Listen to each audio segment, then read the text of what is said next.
Shavua Tov, pour tous ceux qui sont pour l'instant avec nous, et Be'ezer Hashem verra d'autres se joindre. Mais entre-temps, nous allons commencer dans notre élan de voir ces parachiotes du livre de Vaïkra, le livre des sacrifices a priori, s'appelle Torah Kohanim, et la deuxième paracha, Parashat Tzav. La paracha est divisée en deux sujets bien clairs.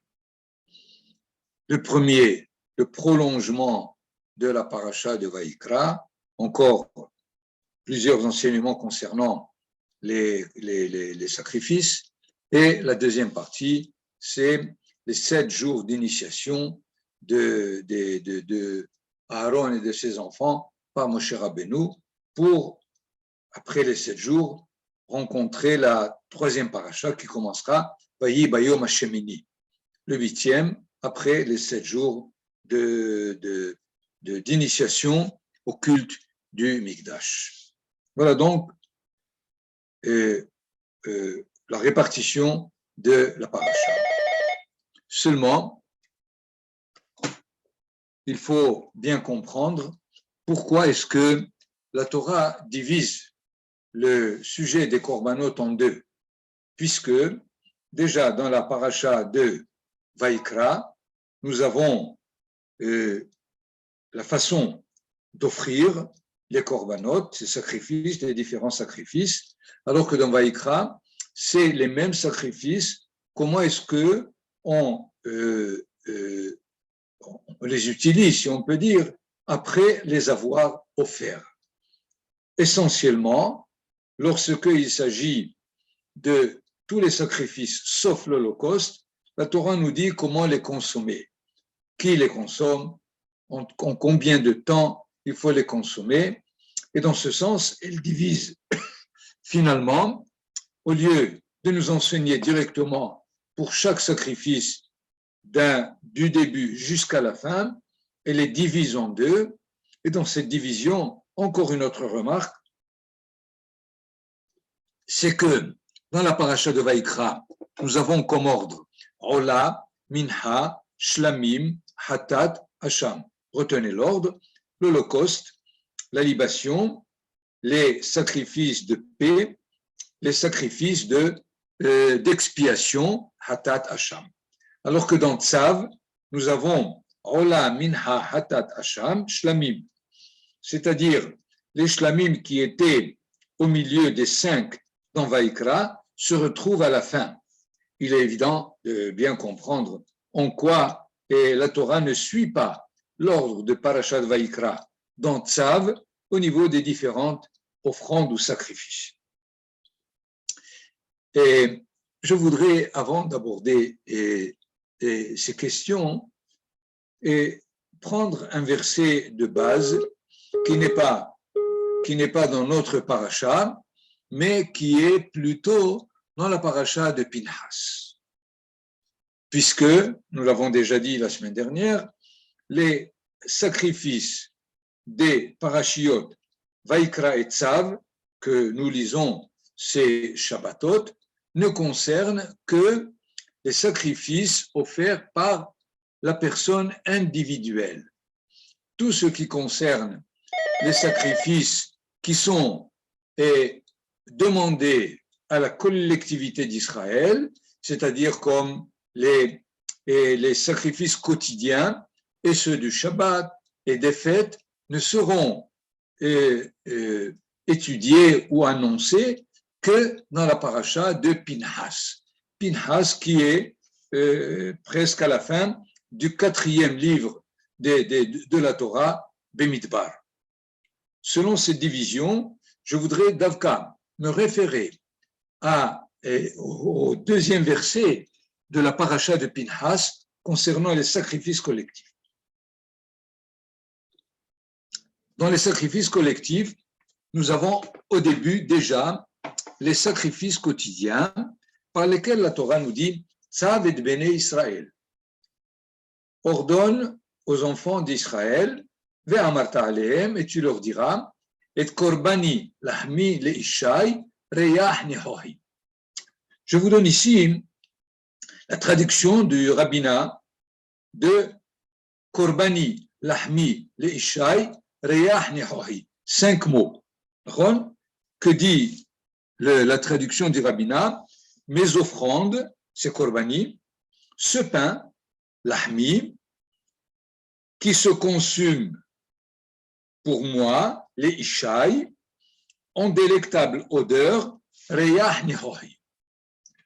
Vous comprenez que si je répète la traduction, je n'arrive pas à savoir de quoi il s'agit.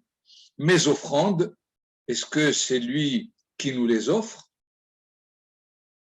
On pourrait dire les offrandes que je vous ai demandé de m'offrir, probablement. Ce pain qui se consume pour moi, c'est pour moi qui se consume, c'est-à-dire pour moi, Hachem. Encore une fois, c'est peut-être encore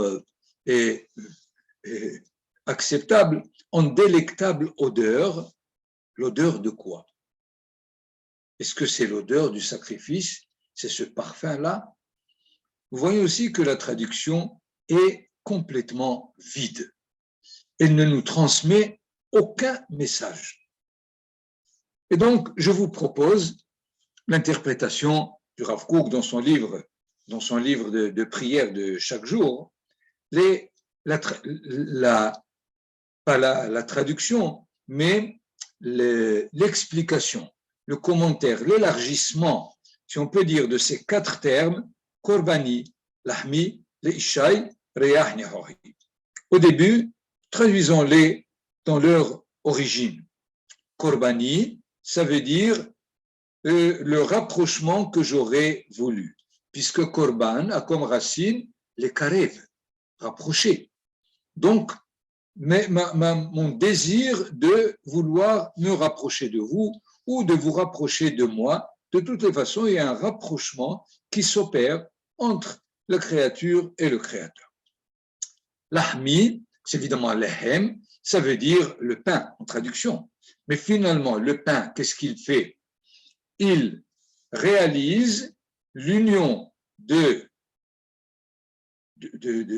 la vie de l'homme qui est a priori matérielle. Il mange quelque chose qui est matériel et cela lui donne la possibilité de vivre spirituellement.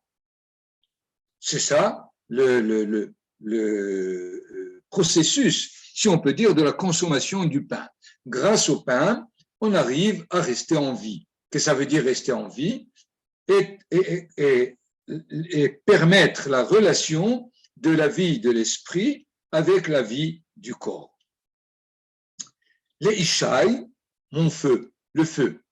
Le feu, il peut maintenant se traduire à un autre niveau. C'est l'énergie, puisque le feu, à la limite, tout ce qui est brûlé, il le transforme en énergie et il en laisse finalement les cendres. Ce qui était matériel devient une énergie à travers le fait que le feu consume ce qu'il consume. Reyah Nehohi, effectivement, c'est le parfum de bonne sensation, donc le bon parfum, le baume de la vie, et essayons maintenant de relier. Vous avez remarqué que nous avons rehaussé ces mots-là à un autre niveau d'entendement. Maintenant, pour les réunir les 4, la Torah nous dit Korbani, Lahmi, Leishai, Reyah, Nehohi, c'est-à-dire, je définis d'abord le but de ce que je vais maintenant vous expliquer à propos de tous les sacrifices.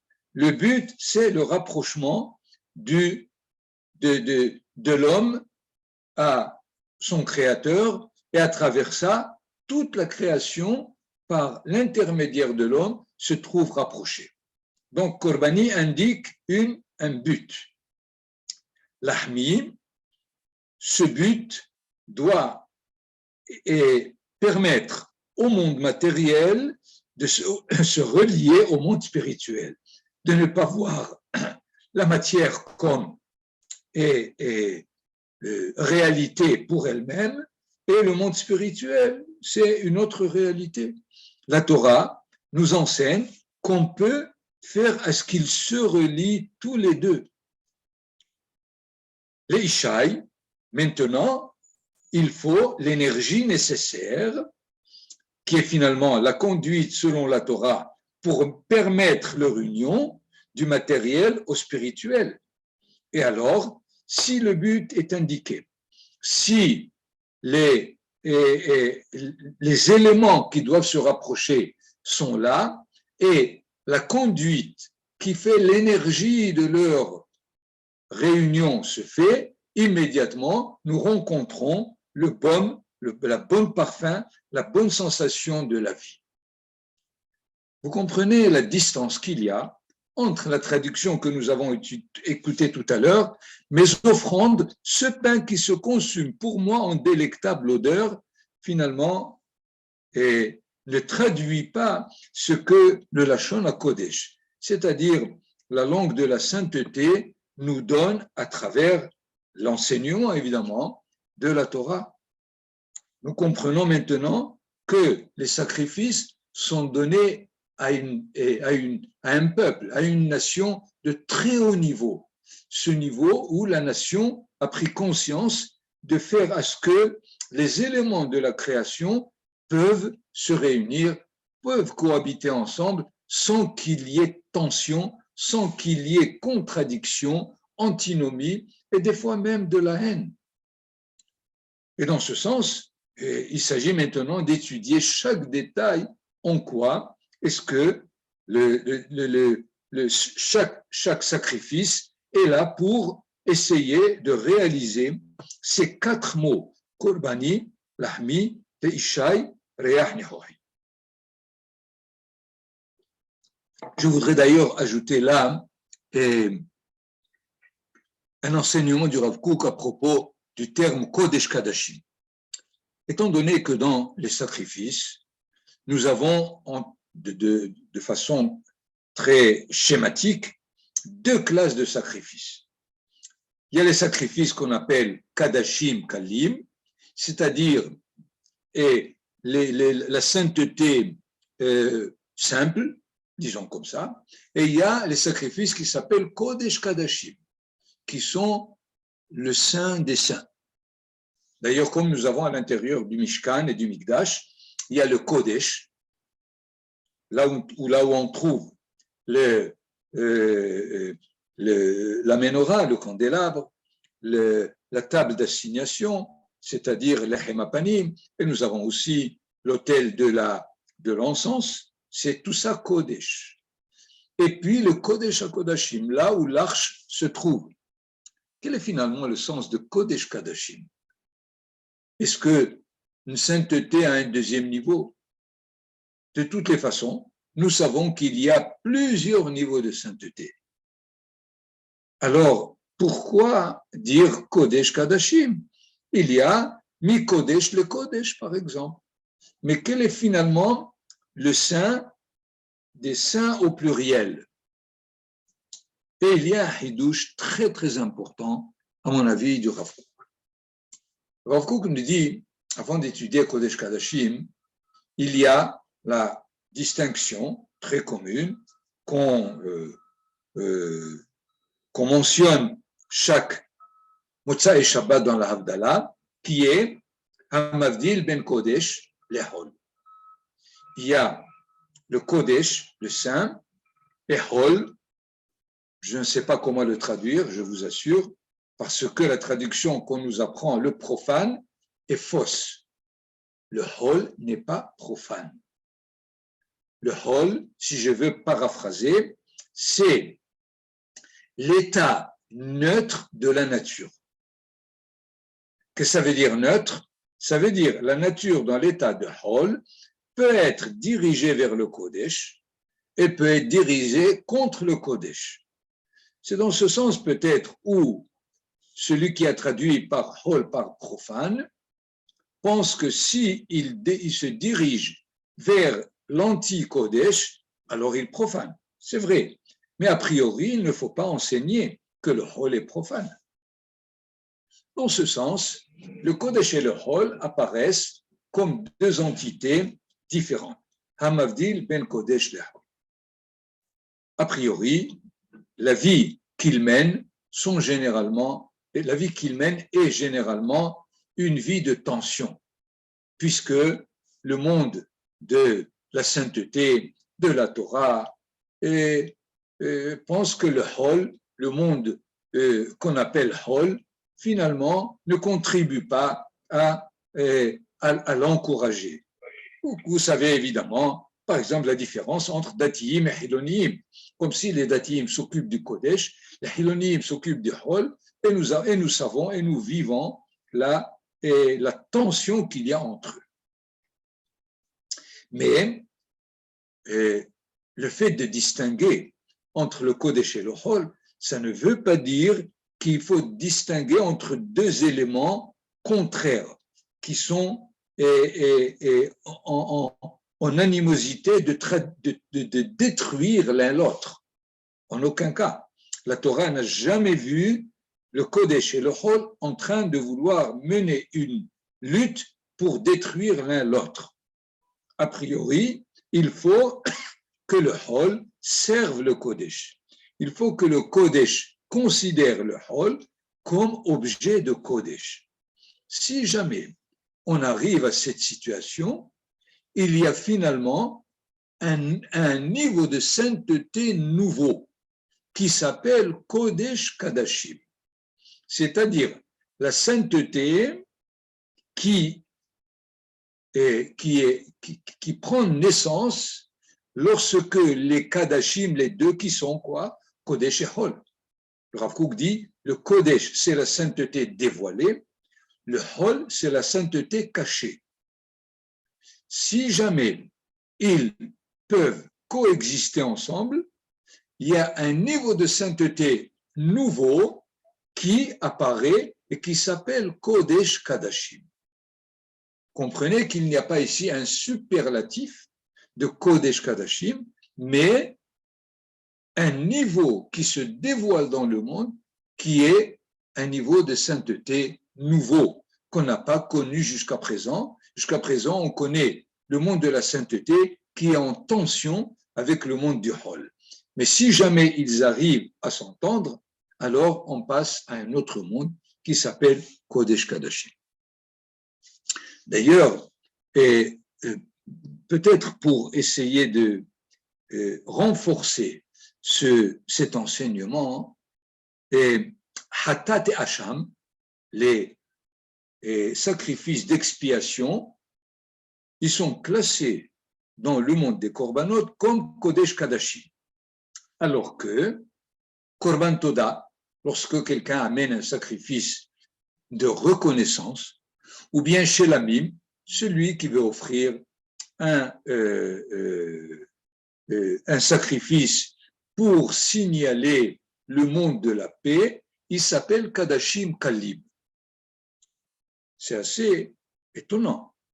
Lorsque j'amène un sacrifice d'expiation, il est Kodesh Kadashim. Et lorsque j'amène un sacrifice de reconnaissance ou de mettre en valeur le monde de la paix, il s'appelle Kadashim Kalim. Comment peut-on expliquer cette classification à l'intérieur de ces deux classes de sacrifices? On pourrait dire la chose suivante, et à propos de ce qu'on a dit tout à l'heure dans Kodesh Kadashim. Finalement, Hatat Hacham, les sacrifices d'expiation, finalement, qu'est-ce qu'ils nous enseignent? Il y a quelqu'un qui a fait une faute, à la limite, il est condamné, dirait Manitou, il est damné. C'est-à-dire, il n'y a plus rien à faire. Il y a une cassure qui s'est faite au moment où l'homme a fauté et c'est fini. Que vient la Torah nous dit? Non, on peut réparer. C'est-à-dire, on prend le monde dans lequel l'homme était en faute et on l'amène jusqu'au Beth Amikdash pour qu'il soit dans un processus de rectification. Ça, c'est Kodesh Kadashim. C'est ça le fait que la Torah nous enseigne. Celui qui sait rectifier la faute, eh bien, il participe à ce monde où les deux mondes qui étaient séparés à cause de la faute, finalement se réunissent.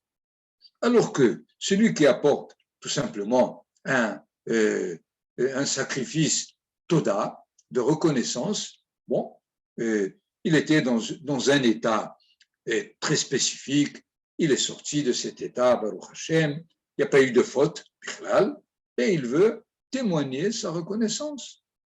Ce n'est pas le monde de l'expiation. Aussi bien celui qui apporte des shlamim, qu'est-ce qu'il fait? Il exprime le désir de voir dans le monde la paix se réaliser. Eh bien, c'est très correct, c'est très honnête, mais c'est Kadashim Kalim. Est-ce que nous comprenons ici, d'une part, à travers l'interprétation du Rav Kook de Korbani, Lahmi, Leishai, Reyahni Hohi, qu'il y a là tout un processus qu'il s'agit de réaliser à travers le monde des sacrifices. Et la deuxième définition de Kodesh Kadashim, finalement, nous donne la possibilité de comprendre quelle est la sainteté des deux saintetés qui se réalisent à travers leur réunion.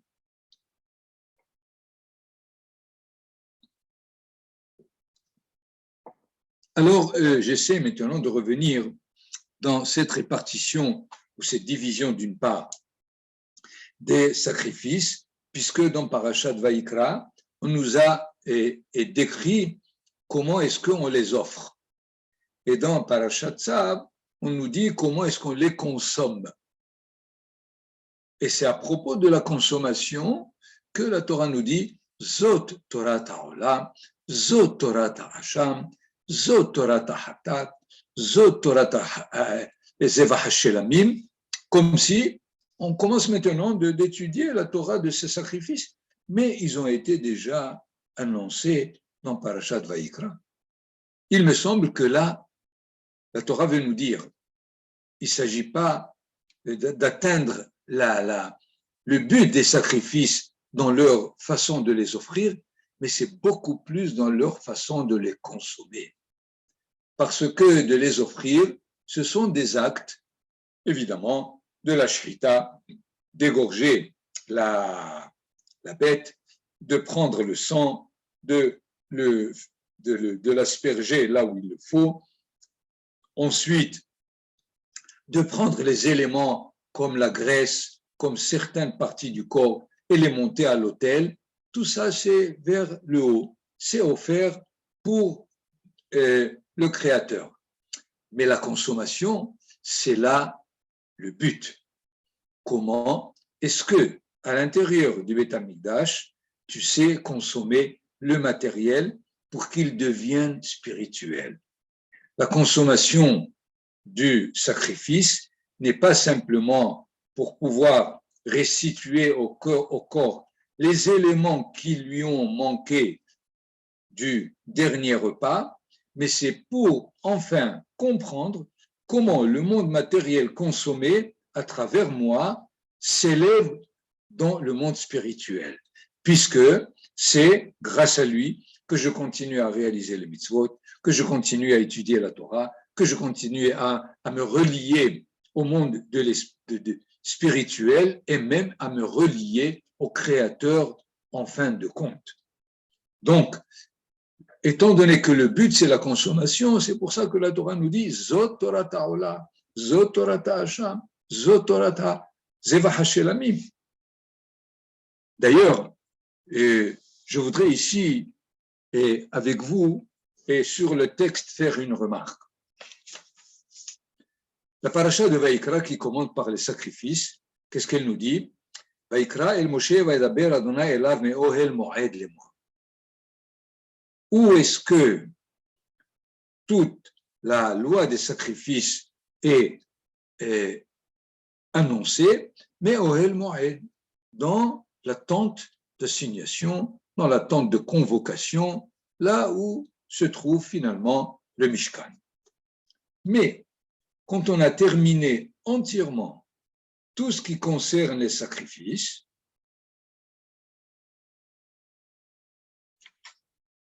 Et ceci au chapitre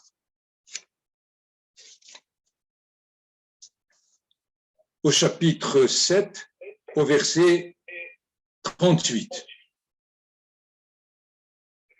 37, si vous voulez, pour mieux le raccorder. Zot Torah, voilà la loi. La Ola, à l'Holocauste, la Minha, pour les offrandes et végétaux, Vela Hatat, Vela Hacham, les sacrifices d'expiation, Vela Milouim, les sacrifices des 7 jours, Zeva Hashelamim, le sacrifice de paix, c'est le verset 37. Verset 38, Asher Tziva Adonai et Moshe Behar Sinai. Ce que Hachem a ordonné à Moshe Rabbeinu Behar Sinai, mais on a lu au premier verset de Vaïkra Be'ohel Moed, plus encore, en insistant, Biyom Tzavoto et Bnei Israël, le jour où il a déjà ordonné aux enfants d'Israël, les Hakriv et Korbenehem l'Adonai, afin qu'ils approchent leur sacrifice pour l'Éternel, Bemidbar Sinai, dans le désert du Sinaï. Alors, est-ce que c'est au Sinaï ou c'est au Ohel Moed? Et je voudrais insister sur la remarque, puisque dans Vaïkra, on a eu d'abord les sacrifices qui sont offerts volontairement, sans aucune base a priori de faute, et ce sont Ola, Minha, Shelamim. Et ce n'est qu'après viennent les sacrifices obligatoires, qui sont les sacrifices d'expiation. Mais voilà que dans notre Parashat Tzav sont réunis tous les sacrifices qui sont Kodesh Kadashim, et à la fin, on donne les sacrifices qui sont Kadashim Kalim, qui sont Shlamim et Toda. Finalement, les versets qui précèdent nous annoncent les deux faces, les deux niveaux dans lesquels la Torah entend les sacrifices. Au début, évidemment, dans Vaïkra, puisque la Torah nous indique le côté volontaire et obligatoire, donc c'est annoncé au Ohel Moed, c'est-à-dire là où on peut se rencontrer, l'homme et le Créateur, et ceci évidemment, au début, à travers la volonté d'offrir un sacrifice, et ensuite la situation possible d'expiation. Mais dans Tzav, qu'est-ce qu'on a dit? Il y a d'abord le Kodesh Kadashim, et ensuite Kadashim Kalim. Et ceci, son origine est au Sinaï. L'origine des sacrifices en tant que mettant en fonction la possibilité de Kodesh Kadashim d'abord, et ensuite de Kadashim Kalim. Ça, c'est un enseignement au Sinaï. Et c'est une des réponses qui ont été données à propos de cette répartition des sacrifices dans les deux parachiotes. Voilà donc ce qui est, de façon générale, quelques enseignements à propos des différents sacrifices. Ce qui est intéressant, c'est que dans tous les sacrifices individuels, si on apporte des produits alimentaires végétaux, on n'apporte que de la matzah. Vous savez, comme si au Beth Amikdash, tous les jours, c'est Pessah. On n'apportait que la matzah, sauf un seul sacrifice qui est le Korban Toda. Korban Toda, c'est le sacrifice de reconnaissance. Et les Hachamim, selon l'indication de la Torah, dit qu'on apportait 40 pains, ou 40 petits pains, comme vous voulez. 10 hametz et 30 matzah.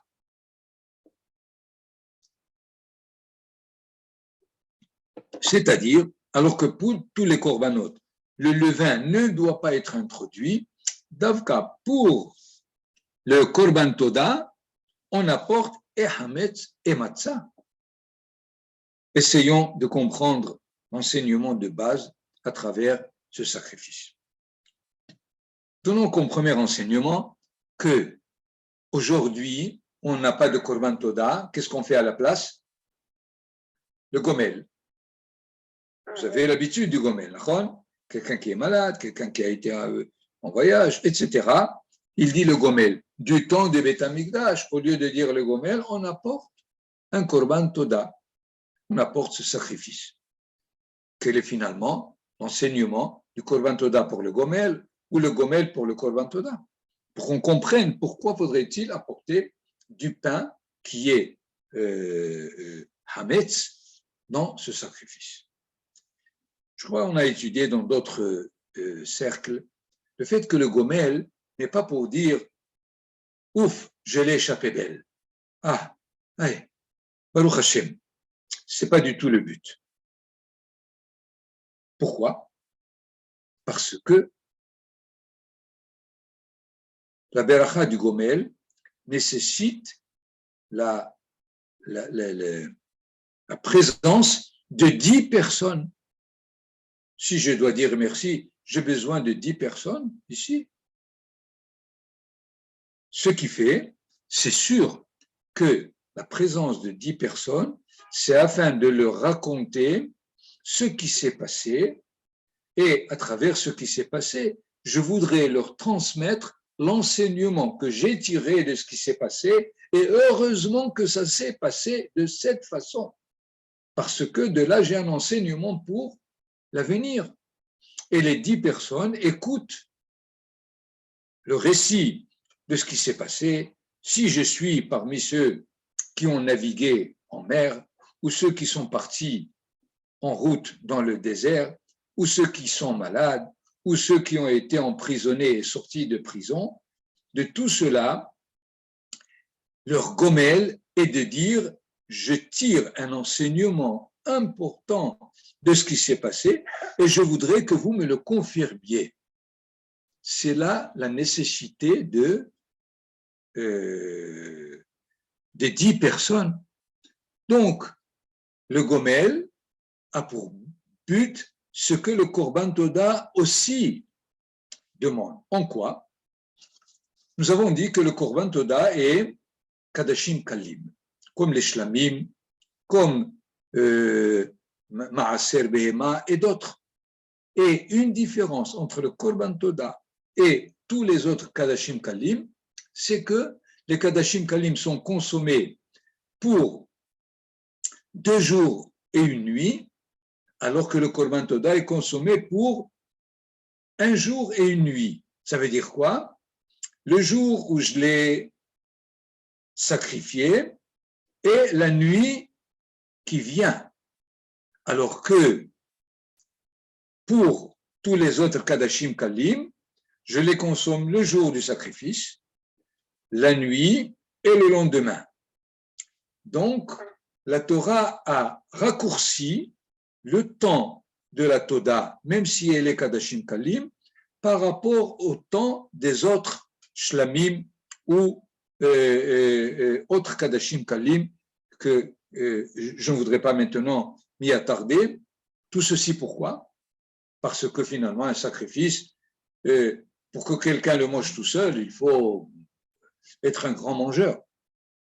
Parce qu'il est toujours conseillé de ne pas laisser de reste du sacrifice. S'il reste, on le brûle, mais la meilleure conduite, c'est de ne pas en laisser une miette. Et alors, si jamais le Korban Toda est pour lui tout seul, presque toujours, presque sûr qu'il va en laisser, alors qu'est-ce qu'on a fait? On lui a raccourci le temps, comme ça il invite beaucoup de personnes pour manger avec lui et ils peuvent le consommer entièrement. Et alors, s'il les réunit et il les invite, c'est afin de leur raconter ce qui s'est passé. Finalement, qu'est-ce qui s'est passé? Parce qu'on n'a pas encore répondu pour Hametz et Matzah dans ce sacrifice. Celui qui apporte le Korban Toda a traversé dans sa vie une expérience d'ordre naturel, mais de laquelle il a tiré un enseignement très important au-delà de ce qu'il a passé comme difficulté. C'est-à-dire, il a réuni deux mondes. Une expérience naturelle, on tombe malade, on est emprisonné, on va en route. Dans tous ces cas-là, il semble, mais une complication a fait qu'il en sort enseigné, il en sort renseigné, il en sort plein d'une expérience qui est au-delà de la nature elle-même de cette expérience. Et dans ce sens, il a réuni deux mondes, Hametz et Matzah. C'est dans ce sens où la Torah nous indique la nécessité que dans un monde où on est et dans une certaine expérience où on peut réunir les deux mondes, ça va s'exprimer à l'intérieur des 40 pains, 10 hametz et 30 matzah. Voyons donc combien est-ce que la réunion de ces deux mondes est très importante pour la Torah, et lorsque l'homme y est passé et il apporte un korban toda où il dit le gomel qu'il a besoin de transmettre son expérience à la communauté, à ces 10 personnes qui sont là. Voilà, il me semble, et encore un enseignement de base à travers le korban toda. On peut signaler encore pour mieux renforcer cet enseignement que de la même façon que dans les sacrifices individuels, il n'y a qu'un seul qu'on apporte, hametz et matzah, dans les sacrifices collectifs, où aussi on n'apporte toujours que la matzah, il y a un seul, Shavuot. Shavuot, on apporte 2 pains hametz. Les pains qui sont dans la table, lechem apanim, toute la semaine, c'est matzah. 12 pains sont matzah toute l'année, toute la semaine. Mais le jour de Shavuot, la Torah nous dit apporter 2 pains hametz. Comment ça se fait? Un des enseignements, c'est que les Hachamim nous disent, si le hametz, il est le symbole du Yetzer Hara, du penchant qui tend à tirer l'homme vers le monde du mal, le jour de Shavuot où la Torah a été donnée, on n'a plus peur du monde du mal. Parce que la Torah nous enseigne comment on peut vivre la Torah à travers les deux tendances. Comme l'enseigne d'ailleurs dans la paracha de Kriyat Shema, Ve'ahavta et Adonai Elohecha, bechol levavecha. Levavecha, il y a 2 bêtes qui sont Yetzer Hatov ou Yetzer Hara. C'est-à-dire, puisque la Torah est donnée, tu peux amener le hametz. Tant que la Torah n'est pas donnée, il est difficile de vivre avec le Yetzer Hara. Mais si la Torah est donnée, tu peux effectivement et savoir comment servir Kaviachol Akadosh Baruch Hu à travers même le Yetzer Hara et pas seulement à travers le Yetzer Hatov, quoique des fois, même à travers le Yetzer Hatov, ce n'est pas évident. Puisque si le Yetzer Hara se place à l'intérieur tout simplement de ce qu'est l'envie de profiter de ce monde, nous savons que l'envie de profiter de ce monde est à la base de la nutrition. On est obligé de manger, il faut avoir envie. Celui qui n'a pas envie de manger, il est malade, il est anorexique, il faut s'en occuper. Donc, de ce cas-là, il est facile de vivre avec le Yetzer Hara. C'est seulement lorsqu'il tire trop qu'il est difficile. Mais de la même façon, le Yetzer Hatov, qui nous invite à faire des actes qui sont corrects, ce n'est pas toujours évident que nous sommes conscients de ce qui est correct dans ce qu'on fait. Il faut aussi le vérifier. Et finalement, que ce soit Yetzer Hatov, que ce soit Yetzer Hara, on a besoin d'une Torah pour qu'elle nous dirige dans les deux cas, du Yetzer Hatov et le Yetzer Hara, afin de les mener tous les deux dans la bonne direction. Et si la Torah est donnée, c'est Shavuot. Et si la Torah est donnée, je peux servir Hachem du Yetzer Hatov et du Yetzer Hara, et donc je peux amener 2 pains hametz du tzibur, de toute la collectivité d'Israël. Donc nous voyons qu'à ces deux moments de sacrifice, si c'est Shavuot ou le sacrifice de reconnaissance, de Korban Toda, c'est le seul moment où on amène le Hametz avec la matzah. Il y a là, donc, encore une fois, des enseignements et d'autres encore plus qu'on peut tirer de tout ce que la Torah nous décrit dans les sacrifices, même si on n'apporte aujourd'hui aucun sacrifice. C'est un monde d'une richesse énorme à travers l'étude profonde des sacrifices. Voilà donc pour ce soir. Je voudrais vous laisser la possibilité aussi, dans les minutes qui nous restent, de apporter vos remarques, vos questions. Beshim Harama.